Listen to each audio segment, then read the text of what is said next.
Hello दोस्तों कल live session में मुझसे एक सवाल पूछा गया था कि क्या स्टॉक मार्केट अक्टूबर में क्रैश होने वाली है। ये सवाल इसलिए भी पूछा गया था कि अगर आपको पता हो, रिच डैड पुअर डैड एक पर्सनल फाइनेंस की one of the best book रही है।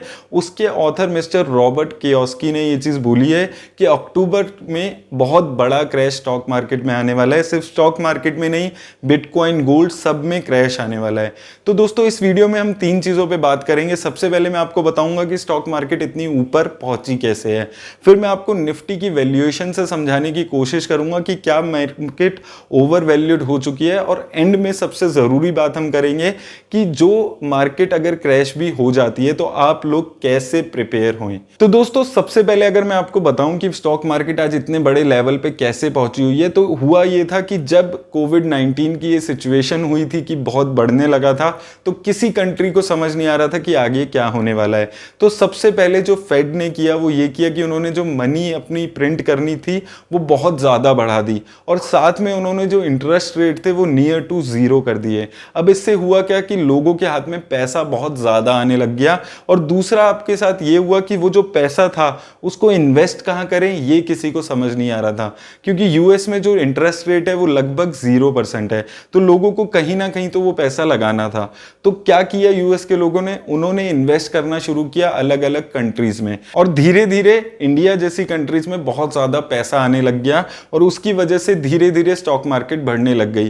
क्योंकि दोस्तों शेयर का भी प्राइस वैसे ही चलता है जैसे आपका किसी भी कमोडिटी का चलता है, जितनी उसकी डिमांड बढ़ती है उतना ज्यादा उसका प्राइस बढ़ता है। बहुत ही सिंपल लॉजिक चलता है शेयर में भी जो बाकी कमोडिटीज में चलता है। तो उस वजह से धीरे धीरे स्टॉक मार्केट बढ़ने लग गई, शेयर्स का प्राइस बढ़ने लग गया, बाहर से पैसा आने लगा। साथ में इंडिया में भी ये होने लगा कि सिंस जो इंटरेस्ट रेट थे वो कम होने लगे, तो लोगों ने जो अभी तक एफडी में और अलग अलग इंस्ट्रूमेंट में पैसा लगाकर भी खुश थे, उन्होंने भी धीरे धीरे स्टॉक मार्केट में पैसा लगाने शुरू किया। तो इन दो तीन रीजंस की वजह से स्टॉक मार्केट में बहुत ज्यादा पैसा आ गया।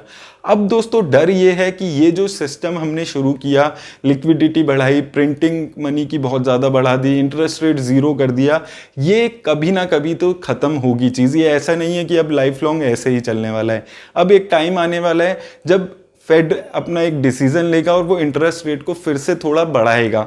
उस टाइम उम्मीद की जा रही है कि जो स्टॉक मार्केट है वो अपने लेवल से नीचे आने लगेगी, लोग पैसा निकाल के फिर से फिक्स्ड रेट वाले इंस्ट्रूमेंट्स में पैसा लगाने लगेंगे, फिर से ये जो लिक्विडिटी की सिचुएशन है ये थोड़ी कम होने लगेगी।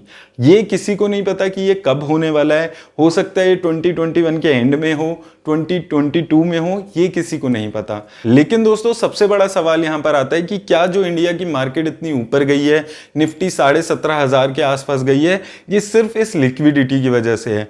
तो दोस्तों उसके लिए हम निफ्टी की प्राइस टू अर्निंग रेशियो को देख लेते हैं। प्राइस टू अर्निंग रेशियो किसी भी स्टॉक का ये बताता है कि जो उसकी अर्निंग्स है उसके अगेंस्ट उसका प्राइस क्या चल रहा है, और ये जितनी कम होती है उतना ही एक बेटर, मतलब एक सस्ता हम बोल सकते हैं कि शेयर दिखाता है। तो यहां पर अगर आप पिछले 5 सालों में सितंबर की पीई रेशियो देखेंगे निफ्टी की, तो आप देख सकते हैं कि निफ्टी की पीई रेशियो सितंबर 2017 और सितंबर 2018 के लेवल पे ही चल रही है अभी भी। इसका मतलब दोस्तों साफ है कि मार्केट में शेयर का प्राइस तो बढ़ा है, लेकिन उसके साथ साथ कंपनीज की अर्निंग भी बढ़ रही है।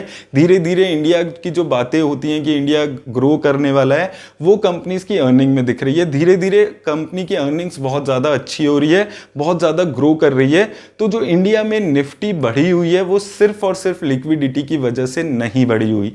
वो चीज़ हमें समझने की ज़रूरत है कि इंडिया में सिर्फ लिक्विडिटी की वजह से इतनी ऊपर निफ्टी नहीं गई है। इंडिया में जो कंपनीज हैं वो भी अच्छे रिजल्ट दे रही हैं, उनकी प्राइस टू अर्निंग रेशियो उसी लेवल पे है, यानी कि वो शेयर के प्राइस में उसकी अर्निंग रिफ्लेक्ट हो रही है। तो यानी कि आपको इतना ज़्यादा क्रैश के लिए घबराने की एटलीस्ट इंडिया में ज़रूरत नहीं है। हाँ, हो सकता है आने वाले टाइम में 8-10% की करेक्शन हो स्टॉक मार्केट में, क्योंकि बहुत ज़्यादा ऊपर लेवल पे चली गई है, लेकिन एक बहुत बड़ा क्रैश जिसमें आप बोलें कि मार्केट फिर से निफ्टी की अगर हम बात करें वो 10,000 पे चली जाएगी, वो इंडिया में अभी हमें देखकर नहीं लगता है। लेकिन दोस्तों सच्चाई ये है कि कोई भी नहीं प्रिडिक्ट कर सकता कब स्टॉक मार्केट क्रैश होगी, ये कोई भी नहीं बता सकता।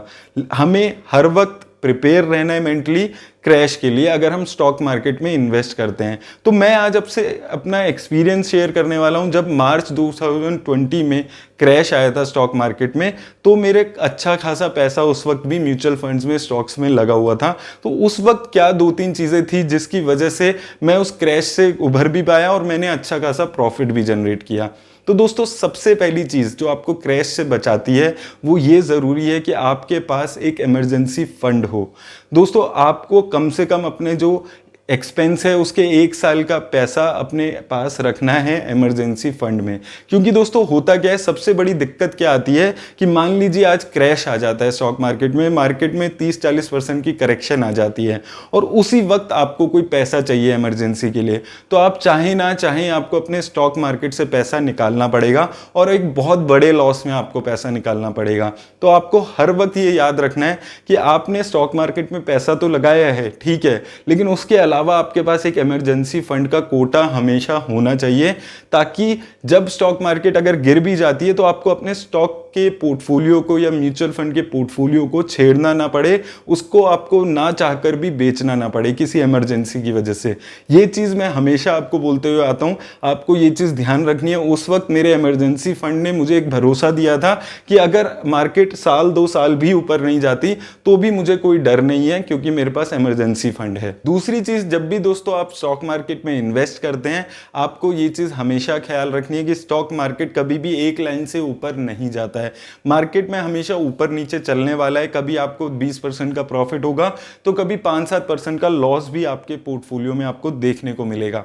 मेरे पास काफ़ी लोगों के सवाल आते हैं कि हमने 2 महीने पहले, 3 महीने पहले म्यूचुअल फंड खरीदा था, 50,000 रुपये लगाए थे, आज 45,000 रह गए हैं, क्या करें।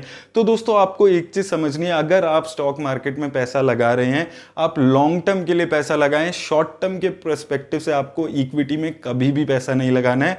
मैंने बहुत टाइम से ये चीज़ देखी है कि लोग शॉर्ट टर्म के लिए मार्केट में आते हैं और वो लंबे टाइम तक मार्केट में रह जाते हैं, क्योंकि उनका जो लॉस है वो इतना बड़ा हो जाता है कि वो चाहकर भी अपनी इन्वेस्टमेंट बेच नहीं पाते।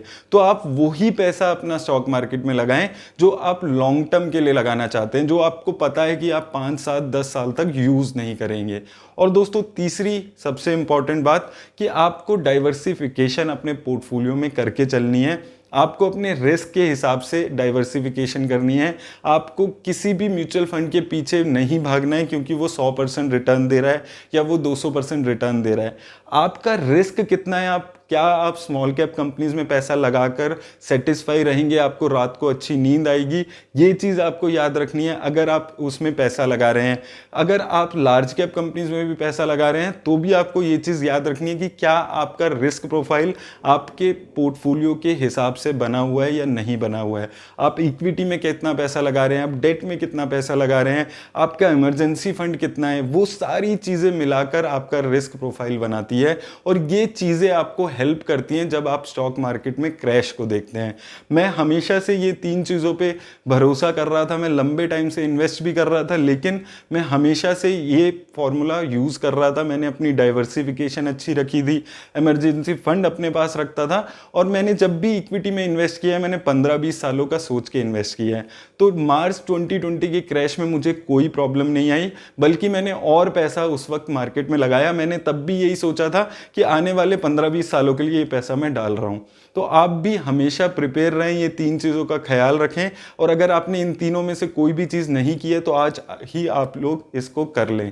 मेरी तरफ से दोस्तों आज इतना ही। उम्मीद करता हूँ आप लोग बेटर प्रिपेयर रहेंगे इस वीडियो के बाद स्टॉक के क्रैश को लेकर। धन्यवाद।